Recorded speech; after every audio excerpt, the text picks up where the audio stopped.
ધારાસભ્ય ચૈતર વસાવાને 7 વર્ષની સજા જાહેર કરવામાં આવી છે। ચૈતર વસાવા તેમના પત્ની સહિત કુલ 9 દોષિતને સજા ફટકારી દેવામાં આવી। આ સજાની સાથે સાથે 25,000 રૂપિયાનો દંડ પણ ફટકારવામાં આવ્યો છે।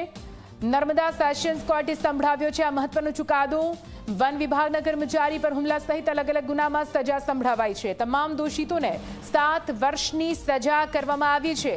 આપને જણાવી દઈએ, ચૈતર વસાવાના વન વિભાગના કર્મચારી સાથેની બબાલ પર કેસ ચાલી રહ્યો હતો અને તેની સુનાવણી અને આ સુનાવણી દરમિયાન જે પણ અવલોકન કોર્ટ દ્વારા કરવામાં આવ્યું છે અને તેને લઈને ચુકાદો જાહેર કરવામાં આવ્યો, જેમાં ચૈતર વસાવાની મુશ્કેલી વધી છે, કેમ કે ચૈતર વસાવા જેમને દોષિત તો જાહેર કરવામાં આવ્યા, સાથે સાથે તેમને 7 વર્ષની સજા પણ ફટકારવામાં આવી છે। નર્મદા સેશન્સ કોર્ટનો આ મહત્વપૂર્ણ ચુકાદો વન વિભાગના કર્મચારી પર હુમલા સહિત જે અલગ અલગ કેસો ચાલી રહ્યા હતા, અલગ અલગ ગુનામાં આ સજા સંભળાવવામાં આવી છે।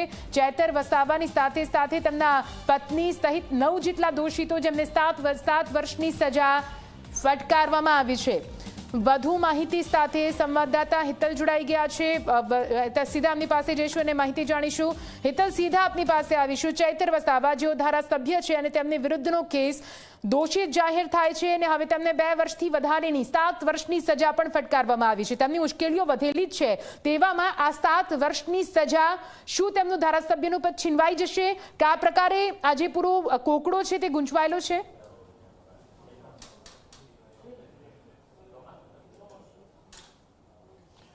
નિધિ, ચોક્કસ એવું કહી શકાય કે ચૈતર વસાવાના ધારાસભ્ય પદ ઉપર એક મોટી તલવાર લટકતી જોવા મળશે। હેતલ, આપની પાસે આવું છું અત્યારે આપણી સાથે વધુ વાત કરવા માટે ધારાસભ્ય તુષાર ચૌધરી જોડાઈ ગયા છે। તુષારભાઈ, આપનું સ્વાગત છે ઝી 24 કલાકમાં। ચૈતર વસાવા વિરુદ્ધ જે કેસ ચાલી રહ્યો હતો તેમાં સજા સંભળાવવામાં આવી છે। દોષિત જાહેર થયા અને 7 વર્ષની સજા, એટલે કે એમનું ધારાસભ્યનું પદ પણ હવે જશે। આ પૂરા મામલાને તમે કેવી રીતે જુઓ છો? વ્યક્તિગત મારી સહાનુભૂતિ ચૈતરભાઈ સાથે હોઈ શકે, પણ કાયદો કાયદાનું કામ કરે છે। એટલે આ જે ચુકાદો આવ્યો છે એ ન્યાયિક પ્રક્રિયા થકી આવ્યો છે, એટલે એમાં તો હું એનો વિરોધ કરી શકું કે એવું ના કરી શકું। બિલકુલ, ચુકાદો છે એટલે આવકારવો જ રહે, પરંતુ અત્યારે હાલ હવે ચૈતર વસાવા શું કરી શકે? તમારું શું સજેશન રહેશે? એટલે જે ચુકાદો આવ્યો છે ને ઉપલી કોર્ટમાં એનો પડકારી શકે, તેમની સાથે તમે રહેશો? ન્યાયિક પ્રક્રિયામાં કોઈની સાથે રહી શકતું નથી, કારણ કે આખું અલગ જ છે। જ્યુડિશિયલ મેટર હોય એમાં તો તમે સાથે હો કે ના હોય એ કોઈ કન્સિડર કરતું હોતું નથી।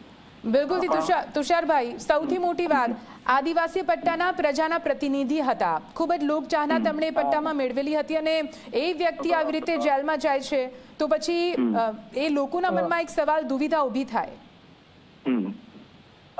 એ સ્વાભાવિક છે કે લોકો માટે લડતા હોય અને લોકો માટે, પણ આ જે કેસ છે લોકો માટે લડવાનો કેસ નથી, એમાં સરકારી કર્મચારી પર હુમલાની વાત છે, એટલે એ આખો વિષય અલગ છે।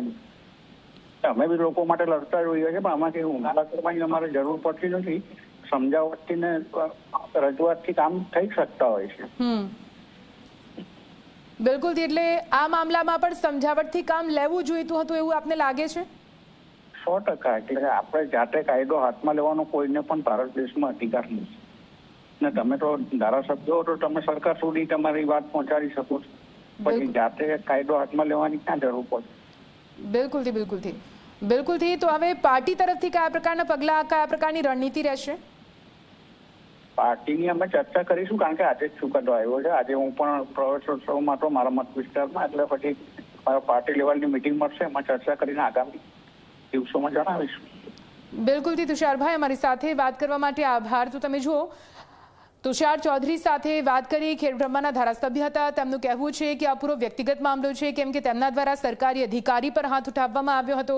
તેમણે એ પણ વાત કહી છે, એક રીતે સૂચન પણ કર્યું છે કે જ્યારે આ પ્રકારનો કોઈ મામલો હોય તો કાયદો હાથમાં ના લેવાય। અહીંયા કાયદો હાથમાં લેવામાં આવ્યો, જે પ્રકારે મારામારી થઈ હતી, લાફો માર્યો હતો અને તેને જ લઈને આ મામલો છે તે કોર્ટમાં પહોંચ્યો। હવે કોર્ટનો ચુકાદો છે તો તેને સ્તર આંખો પર રાખવો જ પડે, તે પ્રકારનું નિવેદન હાલ તો તુષાર ચૌધરી દ્વારા આપવામાં આવ્યું છે। પણ એક રીતે ચૈતર વસાવાની મુશ્કેલી ચોક્કસથી વધી છે, કેમ કે હવે તેમનું ધારાસભ્યનું પદ પણ જોખમમાં આવી ગયું છે।